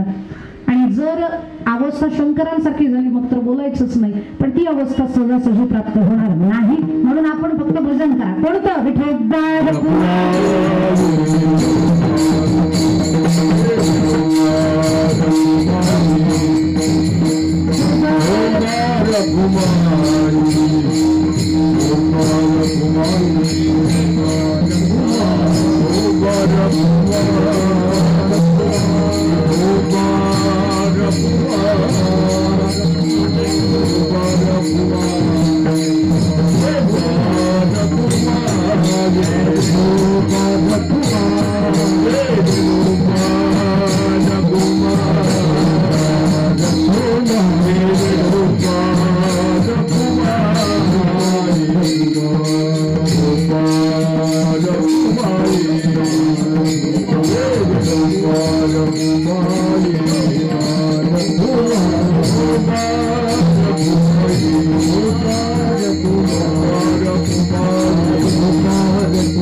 असेल तरी तुमची भक्ती होणार नाही. माता वर्गाला माझं विचारण आहे, आपल्याला भात करायचा आहे. भात करण्यासाठी गॅस चालू केलाय, पातेलं घेतलंय, पातेल्यात पाणी टाकलंय, भात होईल ना? नाही. तांदूळ कुठे टाकले? बरं, गॅस चालू केलाय, तांदूळ आहे पण पाणी नाही, होईल? बरं, भातही तांदूळही टाकले, पाणी टाकले पण गॅसच नाही चालू केला, होईल? एक जरी नसेल तरी भात होणार नाही. म्हणून उदक, अग्नी, धान्य झाल्या भिडे पाक, एका विण एक कामा नाही. तीनही लागतात, भक्तीही लागते, वैराग्यही लागतं आणि ज्ञानही लागतं. आत्ताच्या पिढीला हे पोचवणं गरजेचं आहे. आपण नुसती भक्ती करू नका, नुसतं ज्ञान घेऊ नका. आणि हे जे तत्व आहे ते सर्वसामान्य जीवनामध्ये सुद्धा अंगी करावं लागतं. नुसती एखाद्यावरती श्रद्धा असून जमत नाही, त्याच्याकडे जे ज्ञान आहे ते आपल्याकडे आलं पाहिजे. आणि याच्यासाठी आपण मुलांना आग्रही बनवलं पाहिजे की नुसतं गुरुजनांचा आदर करू नका, तर ते जे शिकवतायत ते आपल्या डोक्यात आलं पाहिजे. गुरुपदावरती बसणे इतकं ज्ञान आपल्याकडे असलं पाहिजे. पण आत्ताचं शिक्षणच इतकं डेंजर आहे. या शिक्षण पद्धतीला थोडासा कुठेतरी फाटा देता येईल का याचा विचार इथून पुढच्या पिढीनं करणं गरजेचं आहे. मी बऱ्याच मला वाटलं मला काय म्हणताय की काय नाही, संपलाय माझा वेळ, तसा 5 मिनिटात मी संपवणारच आहे. आत्ताच्या पिढीला जे शिक्षण दिलं जातं ते शिक्षण इतकं विचित्र आहे की आपण मुलांना नक्की शिकवतोय काय आणि नेमके घेऊन कुठं चाललोय हेच कळत नाही. माझाही मुलगा इंग्रजी माध्यमाच्या शाळेत जातो, पण दुर्दैव असं आहे इंग्रजी माध्यमाच्या शाळेत शिकणाऱ्या मुलांना इंग्रजी पण नीट वाचता येत नाही. आणि फक्त आपल्या घरी लग्नाची पत्रिका जर आली असेल ना तर ती त्याच्या हातात द्या आणि त्याला फक्त म्हणा बाळा तेवढ्या पत्रिकेवर नाव कोणाचे वाच रे. त्याला वाचताच येत नाही. आणि जर एखाद्या आईला ते कळलं ना की माझ्या मुलाला मराठी वाचता येत नाही, ती अशी आनंदानं सांगते कॉन्व्हेंट मध्ये जातो ना त्याला इंग्रजीच कळतं, मराठी येतच नाही. हे बोलणं म्हणजे वेडेपणाचं नाही. आपण ज्या मातीत राहतो ती भाषा आपण त्याला शिकवायला नको, कारण भाषा ही संस्कृती जतन करण्याचं साधन आहे. त्याच्यामुळं ज्ञानोबरायांना 56 भाषा येत असताना सुद्धा गौरव हा मराठीचाच आहे. 56 भाषांचा केलाच आहे गौरव, त्यांना पण मान आहे, पण माय म्हणून मराठीलाच त्यांनी दर्जा दिलेला आहे. माझ्या मराठीचा बोल कौतुके अमृता तेही पैजा जिंके ऐसी अक्षरे रसिके मिळविन. बरं या इंग्रजीच्या भानगडीमध्ये इतका फुटाणा व्हायला लागलाय. माझ्या एका इंजिनियर मुलीच्या लग्नाची पत्रिका, मैत्रिणीची पत्रिका आली, पण त्या मुलीला मराठीत पत्रिका छापायला लाज वाटत होती. पण मी इंजिनियर आहे, मराठीत कशी पत्रिका छापावी. तिने छापली खरं इंग्रजीत पत्रिका, पण सगळ्यात मोठी अडचण इथं आली. आपल्याकडे मुलाच्या नावाच्या आधी ची असं लिहिण्याची पद्धत आहे, ची आणि पूर्णविराम. आता इंग्रजीत चीला काय म्हणतात ते कोणाला माहिती आहे. मग तिला ऍज इट इज फक्त स्पेलिंग कन्वर्जन करा. मग स्पेलिंग कन्वर्ट केलं, पण स्पेल मिस्टेक झालं होतं हे तिच्या लक्षात आलं नाही, छापणाऱ्याला कळलं नाही, छापून घेणाऱ्याला कळलं नाही. शीचं स्पेलिंग काय येतं CHI डॉट, पण तिथं H डबल झाला होता, CHHI डॉट, म्हणजे त्याचा उल्लेख काय झाला, म्हणजे मुलगा कसा आहे हा पहिला गोंधळाचा मुद्दा. आणि दुसरी अडचण अशी होती जी मुलीच्या नावाच्या आधी होती, चिरंजीवी सौभाग्यकांक्षिणी. पण आपण पण हुशार आहेत, आपण फुल फॉर्म कधी टाकत नाही. मग आपलं काय असतं ची पूर्णविराम, सौ पूर्णविराम, का पूर्णविराम. आता हे पण इंग्रजीतच, तिथंही हेच ची म्हणजे CHHI डॉट, पण खरी मजा पुढे सौ टाकताना SOW टाकायचं का SOU टाकायचं हेच त्यांना कळलं नाही. आणि त्यांनी थोडंसं कन्फ्युजन मध्ये SOW डॉट करून टाकलं ना, पण SOW चा इंग्रजीत अर्थ होतो पूर्ण वाढ झालेली डुकरी आणि पुढे के एका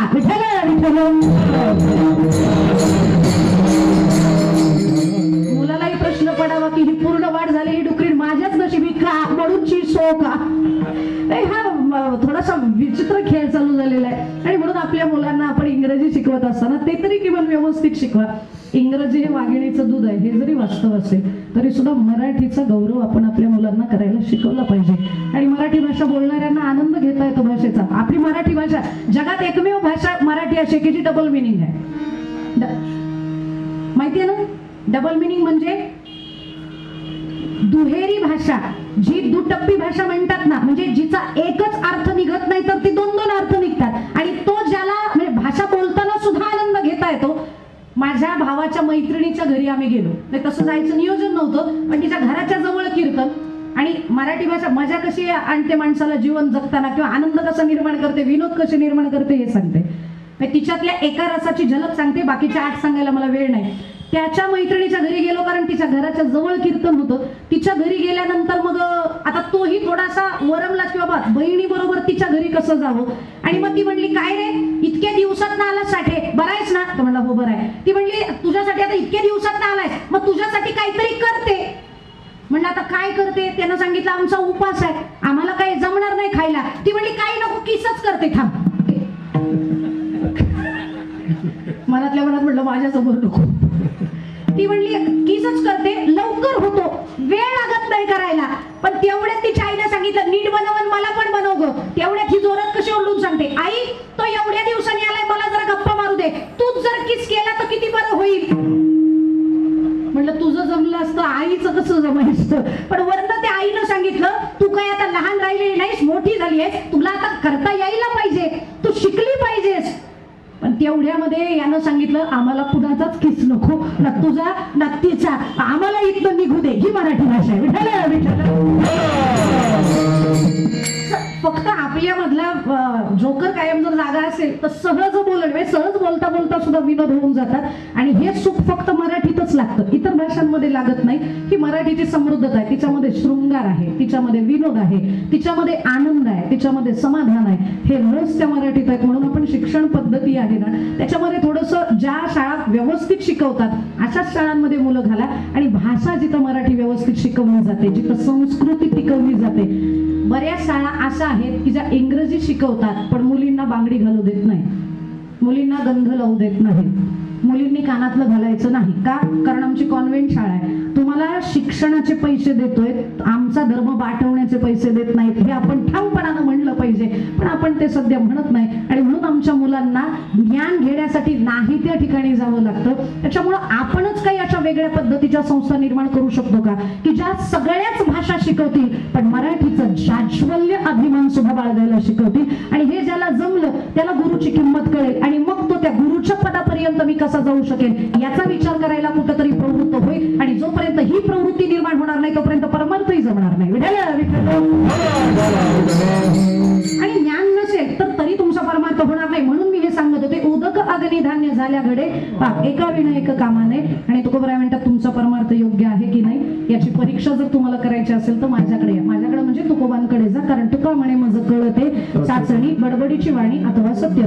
चाचणीचे दोन प्रकार आहेत. पहिली चाचणी होते लाडवासाठीची आणि दुसरी चाचणी असते मुलांसाठीची. आता लाडवाची चाचणी तुम्हाला माहिती आहे का? लाडू बनवताना ती चाचणी करतात पाकाची. तुम्ही केलेले लाडू घरी भरायचं कधी मदत करावीच लागते. ती चाचणी असते. तिची तार चालली की चाचणी झाली, ही एक चाचणी. आणि दुसरी मुलांची परीक्षा, ती एक चाचणी. या दोन्ही अर्थानं तुकोबराय म्हणतात मला दोन्ही चाचण्या कळतात. आणि परमार्थातली चाचणी कोणती? बडबडीची वाणी अथवा सत्य. परमार्थात बोलणारे आजकाल कमी नाहीत, बोलणारे खूप झाले पण त्या जीवनात उतरवणाऱ्यांची संख्या बोटावर मोजण्या इतकीच आहे. मी बऱ्याचदा सांगत असते, तुम्ही कीर्तनकाराला खूप मान देता. लोक कीर्तनकाराच्या पटापटा पाया पडतात. कीर्तनकाराच्या पाया पडायचं असेल तर फक्त जोपर्यंत कीर्तनकार इथं उभा आहे तोपर्यंतच पडत जा. याच्या खाली उतरल्यानंतर कीर्तनकाराच्या पाया पडायचं कोण नाही म्हणलं नका वापरू, आम्ही काय बळजबरी करतो. पण तुम्ही म्हणलात तेच खरं आहे, नाहीच पाया पडायचं. आणि जर त्याच्या पाया पडायचं असेल तर किमान 2 दिवस त्याच्या बरोबर राहायचं. आणि जर 2 दिवसातलं तुम्हाला त्याची दैनंदिनी आवडली, तो योग्य आहे, त्या लायक आहे पाया पडण्याच्या असं वाटलं तरच खाली असताना त्याच्या पाया पडायचं. नाही तर 2 तास इथं गोड बोलायचं, भजन करा सांगायचं आणि घरी जाऊन हरिपाठही म्हणायचा नाही. काय अर्थ आहे त्या बोलण्याला? मग ही बडबडीची वाणी आहे. आणि जे सत्य आहे ते तुकोबराय म्हणतात मला कळतं. आणि नुसते बडबड करणारे कधीच देवापर्यंत पोहोचत नाहीत. अनंत वाचाळ बरळती बरळ तया कैसा गोपाळ पावे हरी. आणि म्हणून बोलणं कमी असावं पण आचरणात आणणं जास्त असावं. तुकोबराय म्हणतात जोपर्यंत बडबड चालू आहे तोपर्यंत व्यक्तिमत्व कच्चं आहे. माता मौल्याला माहितीये, भात ज्या वेळेला शिजत असतो ना त्यावेळेला त्याच्यातनं आवाज निघतो शिजण्याचा, रट रट रट रट. आणि एकदा का त्याचा आवाज बंद झाला की आपण काय म्हणतो? शिजला. जोपर्यंत आवाज करतोय तोपर्यंत कच्चा आहे आणि आवाज बंद झाला की तो शिजलाय. तसंच जोपर्यंत हा आवाज चालू आहे तोपर्यंत माझ्याकडे बघू नका, लगेच म्हणशाल तुम्ही बडबड करताय म्हणजे तुम्ही पण कच्च्याच आहे. मान्य करते ना, हे कच्चच आहे अजून. आणि हे का बडबड आहे? कारण हे त्याच्यापर्यंत पोहोचण्याचं साधन आहे म्हणून करते. आता बरीच लोक म्हणतात की हे पाकिटं मिळतात म्हणून कीर्तन. अरे नाही बाबांनो, आम्ही पण वेल एज्युकेटेड कीर्तनकार, सगळे पोट भरून कीर्तनकार नाही आहेत ना. मी स्वतः MBA केलंय HR मधनं. उद्या जरी कीर्तन बंद केली ना तरी कोणती IT कंपनी मला 5-50 हजार माझ्या बुद्धी ताकदीवर देऊ शकते. पण त्याला लाथ मारून इथं येते, कीर्तन करते. त्याला कारण एकच आहे, साधना. म्हणून हे करायचंय. पण तरी सुद्धा लोक आम्हाला म्हणतात किंवा बडबड करतात. पण ज्या दिवशी बडबड आमचीही बंद होईल त्या दिवशी आम्ही परिपक्व तुकोबराय आमची चाचणी नक्की करतील. बडबडीची विठ्ठलाची वाणी अथवा सत्य, कारण तुका म्हणे मज कळते चाचणी. आणि आपल्याला आपला परमार्थ व्यवस्थित झालाय की नाही हे चौकशी करायची असेल तर कुणाकडे जा, त्यांची नाव ऐका. ज्ञानेश्वर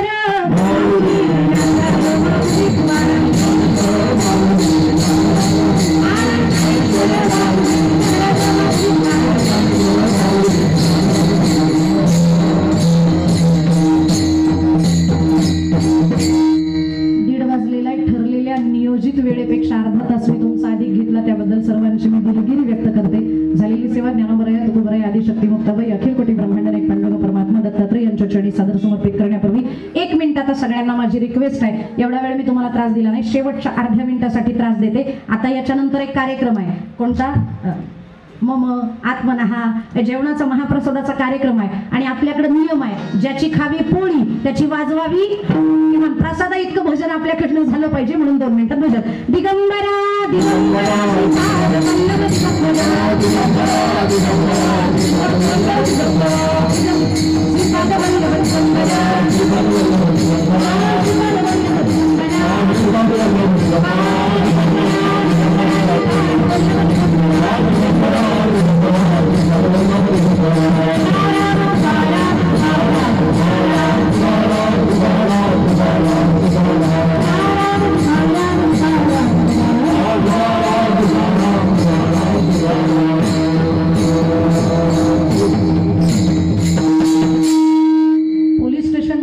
सुंदर आणि देखणा कार्यक्रम व्हावा. खरं तर हा आदर्श अख्ख्या पुणे जिल्ह्यातल्या पोलीस स्टेशनांनी घ्यावा असाच आहे. ज्या वर्षी हे मंदिर स्थापन झालं, माझ्या मते गुरव साहेब होते ना त्यावेळेला, त्यावेळेला या मंदिराची स्थापना झाली. आणि आता आहेत ते आमचे मोरे साहेब या ठिकाणी सध्या कार्यरत आहेत. पण परंपरा कुठं खंडित झालेली नाही. आता पोलीस स्टेशन असं म्हणतंय, ही माझी मिरासी ठाव तुझे पायापासी, त्याचा धरीन अभिमान करीन आपुले जतन, अशी परंपरा या पोलीस स्टेशननं चालू केलेली आहे. 1 दिवसापूर्वी प्रवचन असायचं, आता कीर्तन चालू झालंय. गोलब साहेब पुढच्या वर्षी 1.5 दिवसाचा सप्ताह व्हावा ही इच्छा आहे.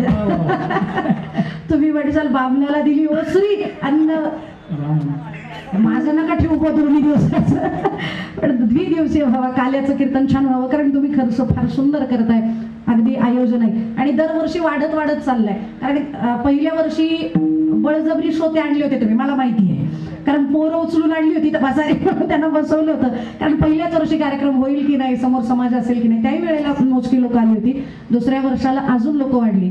हे 3रं वर्ष आहे आणि लोकांची संख्या पण त्या मानानं वाढलेली आहे. आपण या ठिकाणी आलात म्हणून कार्यक्रमाची शोभा वाढली. आपले ऋण व्यक्त करते.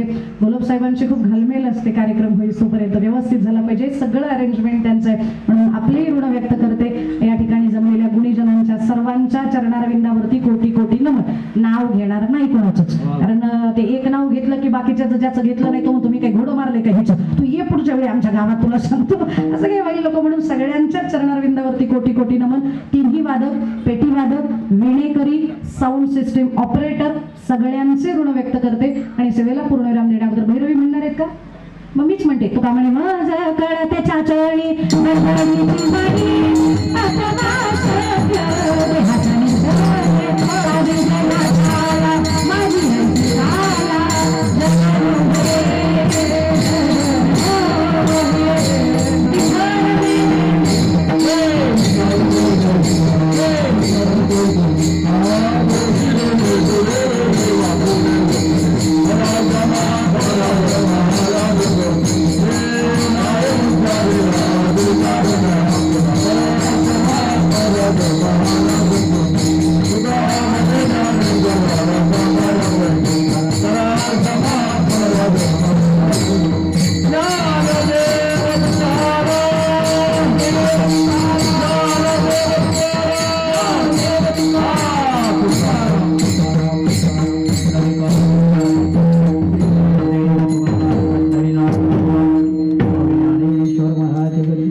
पार्वती पते हर हर महा